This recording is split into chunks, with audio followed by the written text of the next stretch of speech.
하나님의 말씀은 마태복음 20장 1절에서 7절까지 말씀 되겠습니다. 마태복음 20장 1절에서 7절까지 말씀 제가 공부에 올립니다.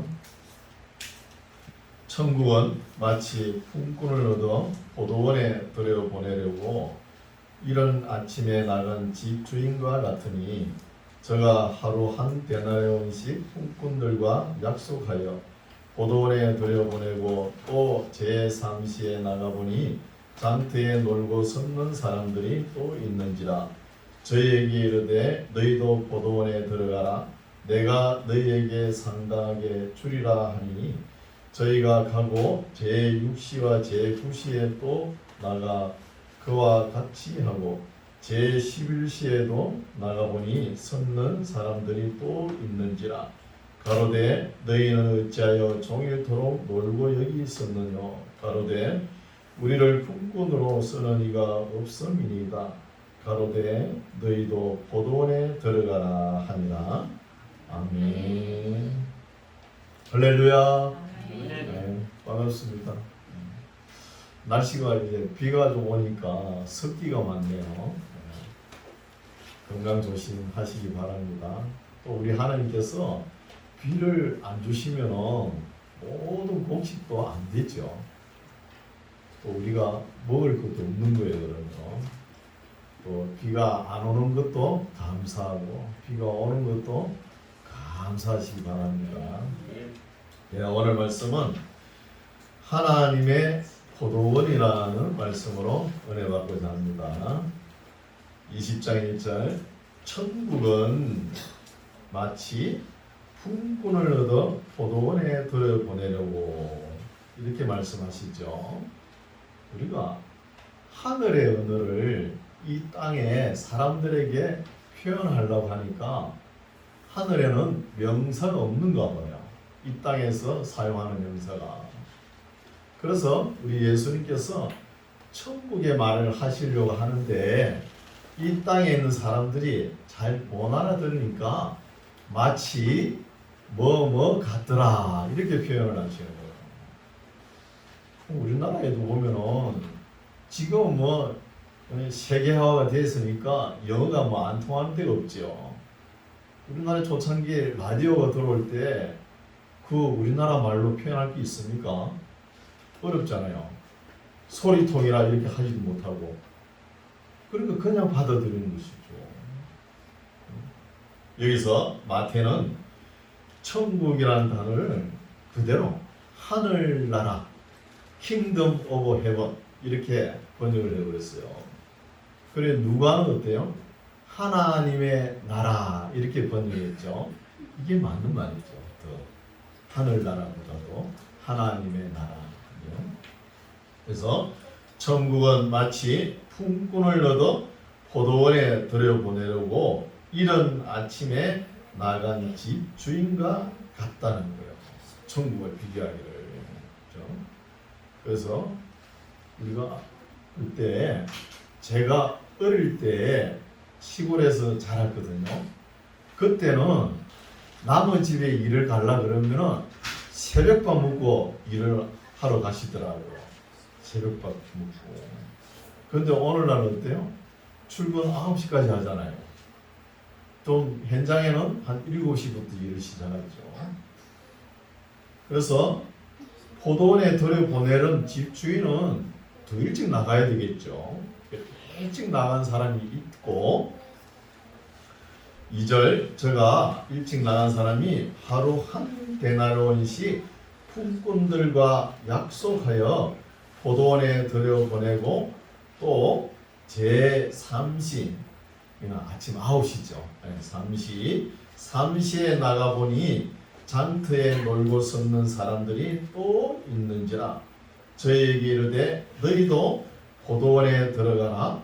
내가 너희에게 상당하게 주리라 하니 저희가 가고 제6시 6시는 낮 12시입니다. 12시와 제9시에 오후 3시죠. 제9시에 또 나가 그와 같이 하고 제11시에도 이거는 오후 5시입니다. 5시에도 나가보니 섰는 사람들이 또 있는지라 가로되 너희는 어찌하여 종일토록 놀고 여기 섰느뇨 가로되 우리를 품꾼으로 쓰는 이가 없음이니이다 가로되 너희도 포도원에 들어가라 하니라. 이 말씀을 읽어보니까 오늘날은 용역업체가 있어가지고 현장 일을 하려고 그러면 아침에 한 7시 나와가지고 8시 반까지 기다리다가 일이 없으면 오늘은 하루 일거리가 없는가 보다 하고 돌아오죠. 근데 여기에는 뭐 오후 5시까지 하루 종일, 이제 오후 5시라 그러면 제11시라 그러면 이제 일을 마무리할 시간이 1시간 정도 남은 거예요. 그게 6시 되면 맞지 않습니까? 1시간 남았는데 이 포도원 주인은 일하러 들여보내는 거예요. 일하러. 그래서 오늘날도 시골에 보면 농공단지가 있죠. 농공단지. 여기 음성에는 산본단지가 많더라고요. 산업단지가. 그래서 많은 인력들이 필요하죠. 근데 농공단지 같은 경우에는 보면은 건물은 많이 지어놨는데, 공장을 지어놨는데 사람이 오고 가는 게 없어요. 전부 다 시스템이 전산화로 되어 있으니까. 그리고 고용 창출이 안 되지 않습니까?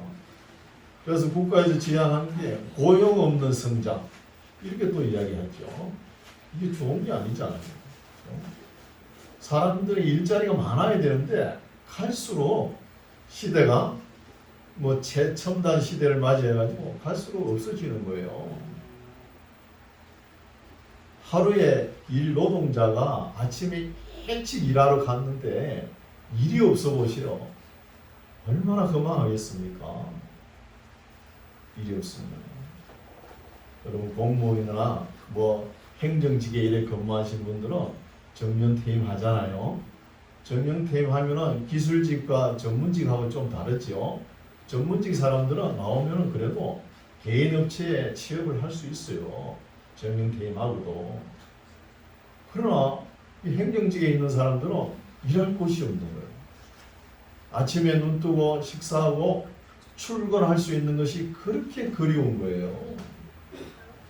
일거리가 없어 보시죠. 얼마나. 그러나 일거리 많아가지고 또 일을 하는 가운데 너무 힘들어가지고 한 달 좀 쉬었으면 좋겠다, 이런 마음도 있죠. 한 달 한번 쉬어보세요. 한 달, 2달 쉬어보시오. 일이 하고 싶어가지고 어쩔 줄 몰라요. 그래서 우리가 일할 수 있다는 것 감사하시기 바랍니다. 그래서 여기 포도원 주인이 아침에 이른 새벽 한 6시나 7시 되겠죠. 그때 간 사람하고 또 들여보내고, 그러나 일당 얼마? 한 데나리온입니다. 그리고 9시에 들여보내고, 또 12시에 또 품꾼으로 들여보내죠. 또 오후 3시, 또 오후 5시. 이제 1시간 남은 거예요. 그래서 우리가 이 땅에 사는 사람들이 생각하는 노동력 가치를 하나님께서 어떻게 생각하시는지 우리의 생각과 다르다는 거예요. 네, 이런 것을 볼 수 있죠. 8절, 이제 저물매 포도원 주인이 청지기에게 이르되 품꾼들을 불러 나중 온 자로부터 시작하여 먼저 온 자까지 삭슬 주라 하니 제11시에 온 자들이 와서 한 데나리온씩을 받거늘. 이래 되면은 새벽부터 온 사람 있죠. 아침에 일찍 온 사람.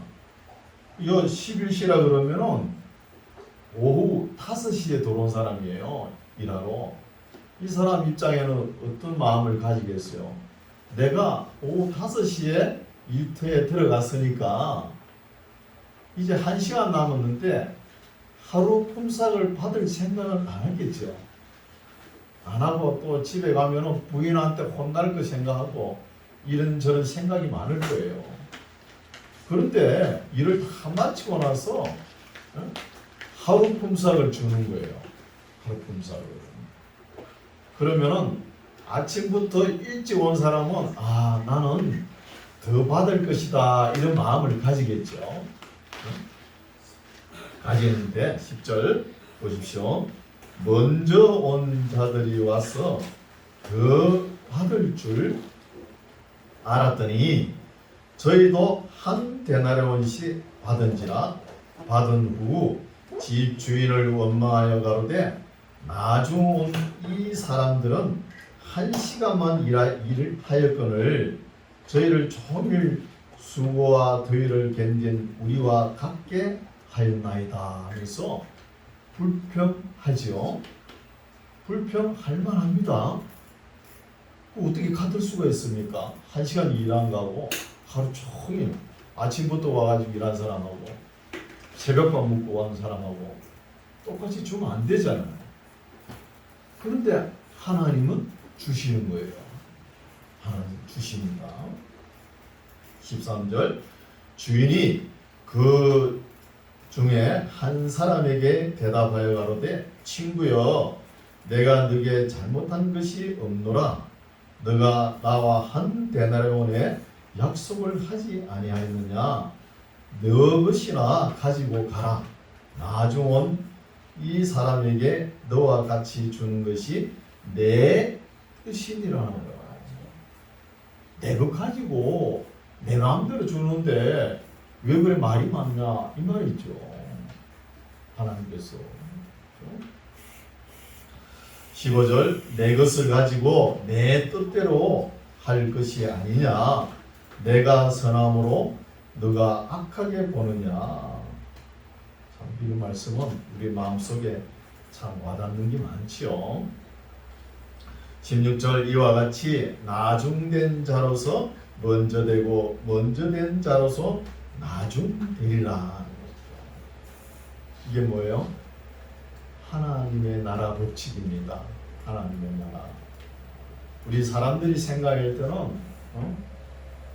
처음부터 예수님을 잘 믿었으면 뭘 받아요? 구원 받죠. 구원 받지 않습니까? 근데 구원은 하나님 입장에서는 똑같이 공평하게 준다는 거예요. 먼저 믿는 자나 나중 믿는 자나 똑같이 주는 거예요. 여기 보십시오. 본문에 먼저 된 자 나오죠. 이 먼저 된 자는 유대인들입니다. 그죠? 그리고 나중 된 자는 이방인이래요. 이방인. 유대인들이 잘못 믿음을 받아들였죠. 지금까지도 예수님을 안 받아들이잖아요. 유대인들이 하나님의 말씀을 잘 듣고 그 말씀을 잘 지켰으면 성경이 이렇게 안 두꺼워요. 그렇죠? 잘못 지킨 이야기잖아요. 잘못 믿은 이야기. 잘못 믿으니까 이 떡을 이방인들에게 주는 거예요. 이방인들이 하나님의 말씀을 잘 순종하고 믿음을 가지니까 복을 받는 거예요. 이런 것을 알 수 있죠. 또 우리가 같은 형제인데 두각을 나타내는 것은 항상 아우가 두각을 나타내요. 그럼 이스마엘이죠. 아브라함의 아들 이삭. 그리고 야곱 보십시오. 12지파. 야곱 에서보다는 야곱에게 내려가죠. 야곱. 그리고 다윗 보십시오. 8번째 아들인데도 두각을 나타내는 거예요. 8번째. 그리고 탕자 비유 있지 않습니까? 탕자 보십시오. 집 나와가지고 그렇게 고생을 해보니까 집에 아버지 품에 있는 것이 그렇게 그리운 거예요. 집안의 탕자는 어때요? 편하더라. 항상 아버지 하는 일을 불평하지 않습니다. 그래서 저도 교회에 처음에 나갈 때 뭐 처음에 나가지고 뭘 압니까? 그래도 교회 안 빼먹고 교회 잘 나가니까 목사님이 그렇게 칭찬을 해요. 제가 하는 것도 없는데. 근데 옆을 보니까 장로님하고 권사님은 그렇게 책망을 많이 들어요. 왜 그런가 이 생각을 해보죠. 그거는 목회자 입장에서 먼저 믿은 사람들 나태하지 말라는 거예요. 그럼 신앙의 연조는 자랑할 것도 못 되고 무시할 것도 못 됩니다. 무시할 거. 그럼 모태 신앙 있지 않습니까? 어머니 뱃속부터 예수님을 알잖아요. 이런 사람들이 교회에 어려움이 있고 이러면은 서무서하게 넘어가요. 그러나 갑자기 머리가 다 커가지고 믿은 사람들은 어려움이 다가오면 당황을 한다는 거예요. 그래서 모태 신앙부터 그렇게 경건하게 신앙생활을 해서 나중에 주님 품으로 갈 때 뭘 받아요? 구원 받죠. 그리고 예수님께서 십자가 달릴 때 한편 강도는 내가 너와 함께 오늘 낙원에 이르리라 구원 받죠. 이거 해석을 어떻게 할 겁니까? 그렇죠? 의문점이 있지 않습니까? 글쎄요. 그 사람은 한 5원만 주면 되는데 구원을 주는 거예요. 구원. 그렇잖아요. 그래서 하나님께서 우리에게 주시고자 하는 것은 공평하게 주신다는 거예요. 공평하게 주시면서 거기에 사랑을 더한다는 것입니다. 하나님께서 이렇게 하시는데 우리가 시비 걸고 불평할 수 있습니까? 불평할 수 없는 거예요. 믿음으로 받아들이세요. 이제 17절 예수께서 예루살렘으로 올라가려 하실 때에 12 제자를 따로 데리시고 길에서 이르시되 보라 우리가 예루살렘으로 올라가노니 인자가 대제사장들과 서기관들에게 넘기움에 저희가 죽이기로 결함하고 이방인들에게 넘겨주어 그를 능욕하며 채찍질하며 십자가에 못 박게 하리니 제3일에 살아나리라. 이런 말씀도 예수님께서 이제 십자가 이 본문 그 다음에는 예루살렘으로 향하지 않습니까? 예루살렘에 향하면은 뭐가 남았죠? 선장, 고백, 십자가가 있지 않습니까? 십자가 지시고 3일 만에 부활하시고 또 40일 동안 계시다가 승천하지 않습니까? 이런 말씀이 쭉 이어지거든요. 그러면서 예수님께서 앞으로 어떻게 하실 거라는 것을 십자가 이야기를 제자들에게 이렇게 이야기를 하는 거예요. 몇 번 이야기하죠. 그러나 제자들이 잘 못 깨달아요. 제자들의 마음은 어떠냐 하면은 지금 예수님께서 뭔가 큰 일을 이 세상을 뒤엎어버리고 큰 일을 하실 분 같은 거예요. 하실 분 같으니까 고기 잡는 거, 배, 그물 다 버리고 다 따라왔잖아요. 그래서 지금 뭔가 하시고자 하는데 뭐가 이루어질 것 같은데 예수님께서 뭐 십자가 이야기하고 이렇게 고난 이야기를 하니까 기분 나쁜 거예요. 제자들 입장에서. 왜 그렇게 마음 약한 소리를 하십니까? 그런 입장이죠.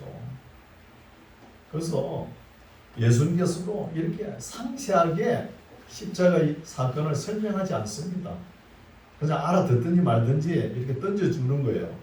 왜 그러냐면은 예수님께서 막상 십자가를 지시고 돌아가실 때 이것이 예견되지 않는 이야기가 아니다. 뭐 불의의 사고로 돌아가신 것이 아니다. 이것 알게 하기 위해서요. 그래서 제자들 입장에 기분 나쁘니까 들으니까 마음 약한 소리를 예수님께서 하시니까 더 상세하게 묻지도 않아요. 제자들이. 그냥 넘어가는 거예요. 이때 제자들의 입장에서는 어떤 마음이냐 하면은 예수님께서 평소 뭐 죽을 각오로 나를 따라오라 이런 말로 이야기 해석을 하는 거예요. 받아들였겠죠. 20절 그때 이제 이를 상황일 때에 기회를 포착하는 사람이 있어요. 그 사람이 누구냐? 그때 세베대의 아들의 의미가 이런 거 어렵죠. 누구냐 하면 살로메예요.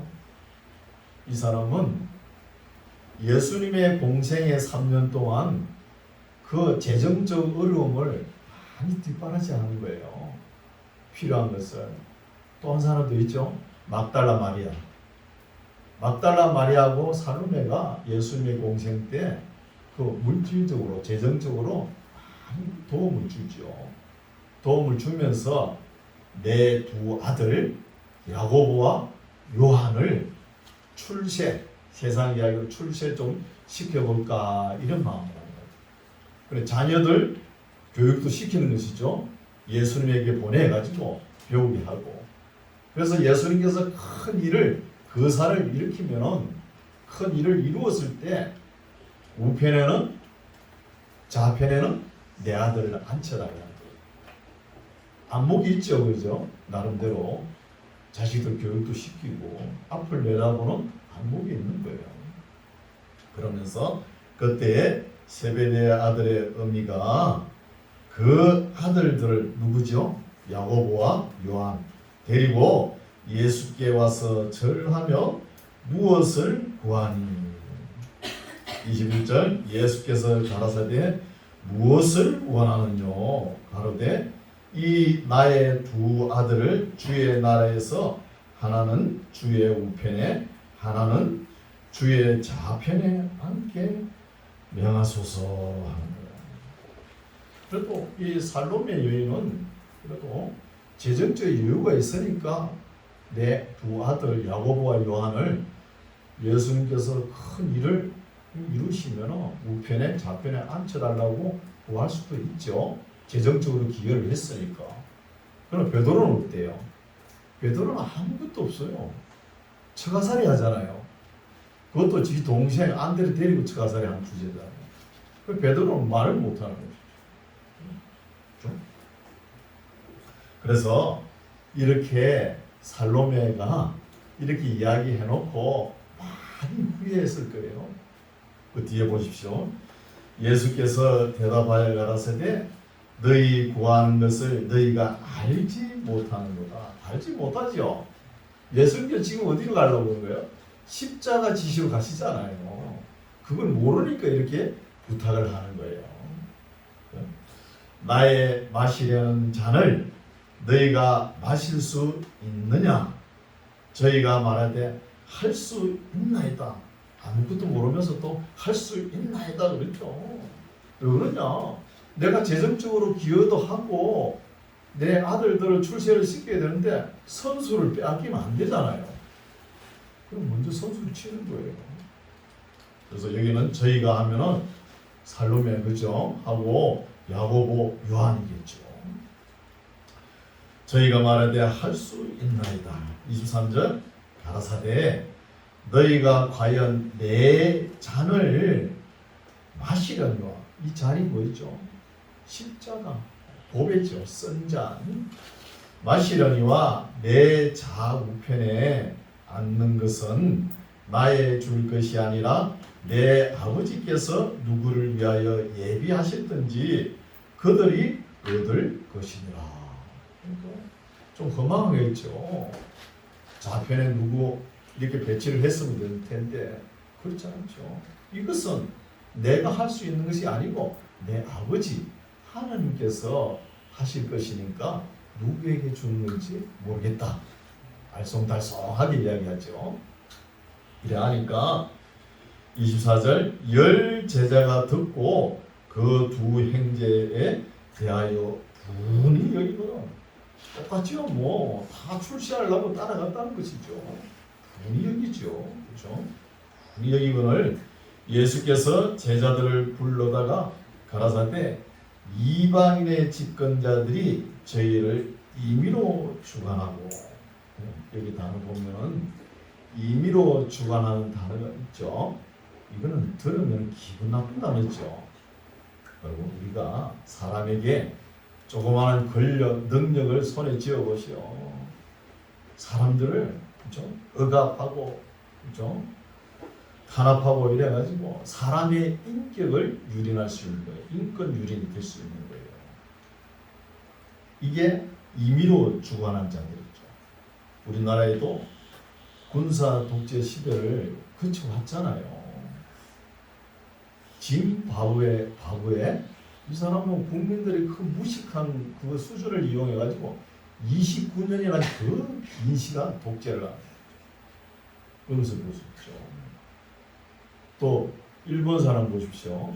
일제 치하 때 우리나라 농민들이 곡식을 벼를 심어 놓으면은 벼 한 포기에 쌀이 몇 알 나올지 계산을 하는 거예요. 계산을 해가지고 그 평수에 얼마 나오겠다 해가지고 농민들이 안 굶어 죽을 만큼 쌀 남겨놓고 전부 다 공출해 갔잖아요. 그리고 살아왔잖아요. 정치가는 항상 약한 자 입장에 서야 되는데 권력을 잡으면은 이게 잘 안 되는 거예요. 그래서 완전한 독재를 할 수 있는 분은 하나님 한 분밖에 없습니다. 왜? 하나님은 선하시니까. 우리 사람이 선해봤자 상대적 선이잖아요. 그래서 하나님께서 하시면 잘 하실 텐데 하나님도 이스라엘 역사를 더듬어 보면은 잘 못했죠. 그래서 사람의 인격을 다룬다는 것은 하나님도 잘 안 돼요. 잘 안 된다는 것입니다. 그래서 성경이 또 묻잖아요. 그래서 국가 지도자나 대통령부터 지도자들은 항상 어려운 사람, 그렇죠? 이런 사람들 재산과 생명을 지키라고 세워놨는데 그것을 탄압하면 되겠습니까? 안 된다는 거예요. 그리고 종교도 자기 종교 맞지 않으면 또 탄압하지 않습니까? 우리 대한예수교 장로에 정치 원리가 있습니다. 여러분 다 세례 받을 때 그거 다 이야기했을 거예요. 뭐냐 하면은 개인의 신앙 양심과 교회의 자유를 보장하는 거예요. 개인의 양심은 어느 누가 사람이 간섭할 수 없습니다. 간섭하면 안 되고 그런 거 간섭하면 되게 기분 나빠하죠. 하지 말라는 거예요. 기분 나쁘고. 그건 누구만 할 수 있어요? 하나님만 개인 양심을 주관할 수 있는 거예요. 이걸 모르니까 목회자도 실수를 많이 하는 거예요. 목회자들도. 뭔 실수를 하냐? 교회에서 뭐 좋은 안건 이런 게 나올 수 있죠. 그걸 가지고 목회자 전횡을 행해가지고 밀고 나가는 거 좋지 않습니다. 또 당에서 좋은 안건 결정했다 해가지고 성도들과 인권을 좀 무시하면서 밀고 나가는 거 그것도 좋지 않아요. 이런 것을 우리가 알 수 있습니다. 목사님 저 뒤에 좀 나가보세요. 뒤에 나가보세요. 그래서 우리가 개인의 양심 이런 것은 우리가 함부로 이야기하면 안 되죠. 우리 장로교회도 이것을 선한 양심, 인격 이것을 교회의 자유를 누릴 수 있도록 권장합니다. 25절 예수께서 제자들을 불러다가 가라사대 이방인의 집권자들이 저희를 임의로 주관하고 그 대인들이 저희에게 권세를 부리는 줄을 너희가 알거니와 너희 중에는 그렇지 아니하니 너희 중에 누구든지 크고자 하는 자는 너희를 섬기는 자가 되고 너희 중에 누구든지 으뜸이 되고자 하는 자는 너희 종이 되어야 하리라. 인자가 온 것은 섬김을 받으려 함이 아니라 도리어 섬기려 하고 자기 목숨을 많은 사람의 대선물로 주려 합니다. 이런 말씀을 우리가 가슴에 황금률같이 새겨야 되겠죠. 우리 삶이 이렇게 되었으면 바로 천국입니다. 뭐 천국을 길게 볼 수 있는 뭘 그렇게 길게 봐요. 이렇게 살아가는 삶이 천국이라는 거예요. 다 크고 싶고 어떤이 되고 싶죠. 그러면은 종이 되고 그렇게 하세요. 섬기는 자가 되세요. 역설적인 진리죠. 이렇게 말하신 분이 우리 예수님이라는 거예요. 공자가 이런 말을 아예 담지도 못했습니다. 공자도 석가도 그렇고 아예 뭐 두말할 것도 없지요. 담지도 못했어요, 이 말을. 그래서 제가 교회에 나와서 이제 성경을 좀 알 때 이런 말씀을 읽으니까 얼마나 은혜가 되는지 너무 기쁜 거예요. 말씀을 바로 받아들여 보세요. 너무 기쁜 거예요. 너무 달게 들리는 것이죠. 그래서 제가 그때 심정으로는 내가 만약에 목회를 하면 나는 이래야 되겠다 이래 했거든요. 근데 실천하려는 게 좀 잘 안 되더라고요. 참 힘드니까, 그렇죠? 이런 말씀이 있는 것 같아요. 그래서 제가 되도록이면 목회 방침이 이래요. 여러분 우리 교회 나오면 다 편안하죠. 목사가 뭐 이거 해라 저거 해라 절대 안 하죠. 그대로 방임하는 거예요. 그대로 하는 겁니다. 그럼 왜 그러냐 하면 임의로 주관하지 않는다는 거예요. 제가 그게 아니거든요. 교회 일을 하고 싶고 교회를 사랑하는 마음이 스스로 챙겨가지고 내가 이 일을 꼭 해야 되겠다 그러면 알아서 하십시오. 알아서 하는 거예요. 그걸 의지로 이거 하면 복 받는다 저거 하면 복 받는다 저는 절대 그렇게 안 하는 거예요. 하나님께서 억지로 하는 거 해가지고 복 받으면은 하나님 기뻐하는 복일까요? 아니에요. 스스로. 그러나 어려운 인생길 좀 필요한 게 있죠. 그럴 때 상담이 올 때 제가 조금 어드바이스 그 정도는 아닙니다. 자유롭게 해야지 억지로 매가 하는 거 하나님 기뻐하지 않습니다. 29절 저희가 여리고에서 떠나갈 때에 큰 무리가 예수를 쫓더라.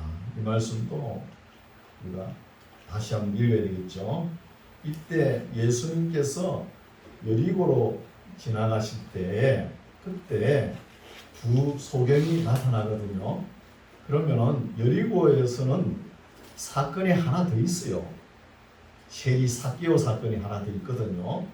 세리 삭개오 사건이 있고 세리 삭개오 집에 하룻밤을 묵었거든요.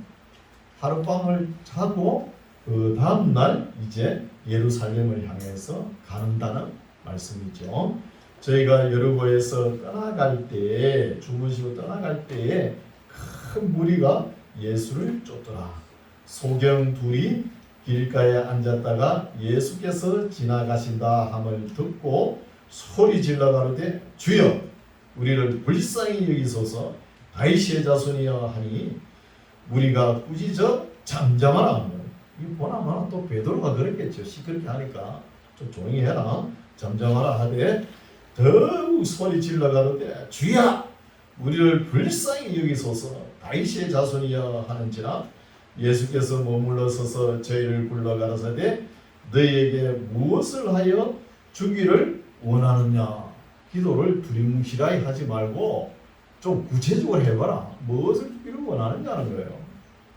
하느냐 가로되 주여 우리는 우리 눈뜨기를 원하나이다.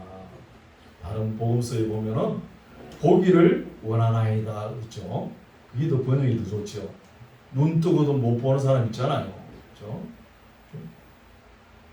이 사건은 다른 복음서에 보면은 바디메오 사건이죠.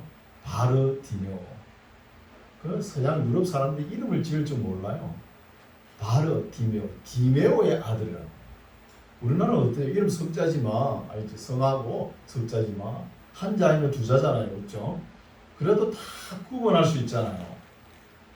서양 사람 이름을 이렇게 두리뭉실하게 지어.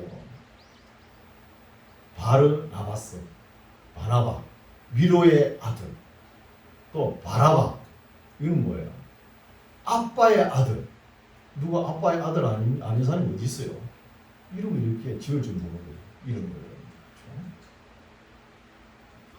34절 예수께서 민망히 의사 저희 눈을 만지시니 곧 보게 되어 저희가 예수님을 쫓습니다. 네, 오늘 말씀 여기까지인데 포도원 주인부터 쭉 읽어봤죠. 어때요? 기회가 있을 때 예수님을 만나야 되는 거예요. 예수님을 그 이야기 하는 거예요. 늦게 오고 빨리 오고 그게 문제가 아니죠. 우리에게 기회가 주어진 시간이 언제까지죠? 이 생명이 끝나는 시간까지입니다. 아직도 시간이 있는 거예요. 여기 보십시오. 삭개오하고 바디메오하고 그죠? 마지막 기회를 잡았지 않습니까? 이제 예수님을 만날 기회가 없는 거예요. 마지막 기회를 잡은 거예요. 이제 예루살렘에 입성해가지고 나귀를 타고 십자가를 지시지 않습니까? 그런 일이 계속 진행되지 않습니까? 그런데 예수님을 만날 기회가 없다. 만날 수 있는 기회가 있을 때 만나십시오. 기왕에 만나려면 모태신앙부터 만났으면 더 좋겠죠. 그렇죠? 또 젊었을 때, 한 살이라도 젊었을 때 하나님의 은혜의 진리의 말씀을 가슴에 품고 살아갈 때 얼마나 가슴이 벅차겠습니까? 이렇게 만나야 되는 것이죠. 그러나 기회는 있습니다. 기회는 있는 거예요. 이런 소망 가지고 우리가 살지 않아요. 아무리 과거에 신앙생활 잘하고 그래도 현재가 제일 중요한 거예요. 우리가 이 육체의 죽음을 맞이하기 전에 그때가 제일 중요한 거예요. 딱 1시간 남았다 가정해 봅시다. 그때도 중요하다는 거예요. 딱 예수님을 구세주로 영접하면 되잖아요.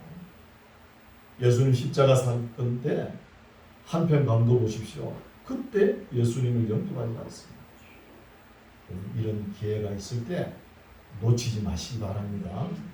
그래서 기회를 잡고 기뻐하며 감사하며 매사에 좀 긍정적으로 생각해야 되는 거예요. 그렇죠?